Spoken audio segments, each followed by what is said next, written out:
السلام علیکم دوستو، آج ہم سنیں گے ہارون رشید کے بیٹے کا واقعہ۔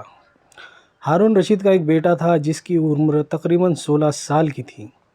وہ بہت کثرت سے زاہدوں اور بزرگوں کی مجلس میں رہا کرتا تھا اور اکثر قبرستان چلا جاتا۔ وہاں جا کر کہتا کہ تم لوگ ہم سے پہلے دنیا میں تھے، دنیا کے مالک تھے، لیکن اس دنیا نے تمہیں نجات نہ دی حتیٰ کہ تم قبروں میں پہنچ گئے۔ کاش مجھے کسی طرح خبر ہوتی کہ تم پر کیا گزر رہی ہے اور تم سے کیا کیا سوال و جواب ہوئے ہیں۔ اور اکثر یہ شعر پڑھا کرتا: مجھے جنازے ہر دن ڈراتے ہیں اور مرنے والوں پر رونے والیوں کی آوازیں مجھے غمگین رکھتی ہیں۔ ایک دن وہ اپنے باپ بادشاہ کی مجلس میں آیا۔ اس کے پاس وزیر، امری لوگ سب جمع تھے اور لڑکے کے بدن پر ایک کپڑا معمولی اور سر پر ایک لنگی بندھی ہوئی تھی۔ اراکین سلطنت آپس میں کہنے لگے کہ اس پاگل لڑکے کی حرکتوں نے امیر المومنین کو دوسرے بادشاہوں کی نگاہ میں ذلیل کر دیا۔ اگر امیر المومنین اس کو تنبیہ کرے تو شاید یہ اپنی اس حالت سے باز آئے۔ امیر المومنین نے یہ بات سن کر اس سے کہا کہ بیٹا، تو نے مجھے لوگوں کے نگاہ میں ذلیل کر رکھا ہے۔ اس نے یہ بات سن کر اپنے باپ کو کوئی جواب نہیں دیا، لیکن ایک پرندہ وہاں بیٹھا تھا۔ اس کو کہا کہ اس ذات کا واسطہ جس نے تجھ کو پیدا کیا، تو میرے ہاتھ پر آ کر بیٹھ جا۔ وہ پرندہ وہاں سے اڑ کر اس کے ہاتھ پر آ کر بیٹھ گیا۔ پھر کہا کہ اب اپنی جگہ چلا جا۔ وہ ہاتھ پر سے اڑ کر اپنی جگہ چلا گیا۔ اس کے بعد اس نے عرض کیا کہ ابا جان، اصل میں آپ دنیا سے جو محبت کر رہے ہیں اس نے مجھے رسوا کر رکھا ہے۔ اب میں نے یہ ارادہ کر لیا ہے کہ میں آپ سے جدائی اختیار کر لوں۔ یہ کہہ کر وہاں سے چل دیا اور ایک قرآن شریف صرف اپنے ساتھ لیا۔ چلتے ہوئے ماں نے ایک بہت قیمتی انگوٹھی بھی اس کو دے دی کہ ضرورت کے وقت اس کو فروخت کر کے کام میں لائے۔ وہ وہاں سے چل کر بصرہ پہنچ گیا اور مزدوروں میں کام کرنے لگا۔ ہفتے میں صرف ایک دن پنج شنبہ بار کو مزدوری کرتا اور 8 دن تک وہ مزدوری کے پیسے خرچ کرتا اور 8ویں دن پھر شنبہ بار کو مزدوری کر لیتا اور 1 درہم اور 1 وانیک یعنی درہم کا چھٹا حصہ مزدوری لیتا۔ اس سے کم یا زیادہ نہ لیتا۔ 1 وانیک روزانہ خرچ کرتا۔ ابو عامر بصری رحمۃ اللہ علیہ کہتے ہیں، میری ایک دیوار گر گئی تھی۔ اس کو بنوانے کے لیے میں کسی معمار کی تلاش میں نکلا۔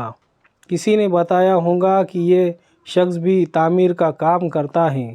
میں نے دیکھا کہ نہایت خوبصورت لڑکا بیٹھا ہے، ایک زنبیل پاس رکھی ہے اور قرآن شریف دیکھ کر پڑھ رہا ہے۔ میں نے اس سے پوچھا کہ لڑکے مزدوری کرو گے؟ کہنے لگا، کیوں نہیں کریں گے، مزدوری کے لیے تو پیدا ہی ہوئے ہیں۔ آپ بتائیں کیا خدمت مجھ سے لینی ہے؟ میں نے کہا، گارے مٹی تعمیر کا کام لینا ہے۔ اس نے کہا کہ میں 1 درہم اور 1 وانیک مزدوری ہوں گی اور نماز کے اوقات میں کام نہیں کروں گا، مجھے نماز کے لیے جانا ہوگا۔ میں نے اس کی دونوں شرط منظور کر لی۔ اس کو لا کر کام پر لگا دیا۔ مغرب کے وقت جب میں نے دیکھا تو اس نے 10 آدمیوں کے بقدر کام کیا۔ میں نے اس کو مزدوری میں 2 درہم دیے۔